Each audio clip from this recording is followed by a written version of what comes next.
দাদা, room number 205 কোথায়? Second floor. কে? আমি জোসনা। তুই এখানে কেন? দাদা, খুব এমার্জেন্সি, দরজাটা একটু খুলুন না। রিমা, তুমি আমাকে বোঝার চেষ্টা করো। ঘরে বউ রেখে বাইরে মেয়ে নিয়ে ফুর্তি, ছি, এর জন্য আমার জীবনটা নষ্ট করলি। আমার কথাটা বোঝার চেষ্টা করো।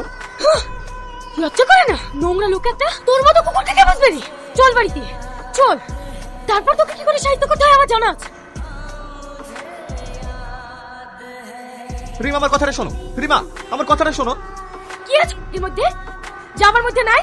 আমি তোকে সুখ দিইনি, তুই কেন আমার জীবনটা নষ্ট করলি? রিমা, আমার কথাটা শোনো। কি শুনবে রে কুত্তা?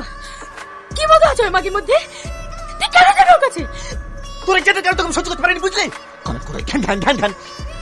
ওর কাছে আমি সুখ পাই, ওর কাছে আমি শান্তি পাই, যা তোর কাছে আমি কোনোদিনও পাইনি। তুই মানুষ না, তুই কুকুর।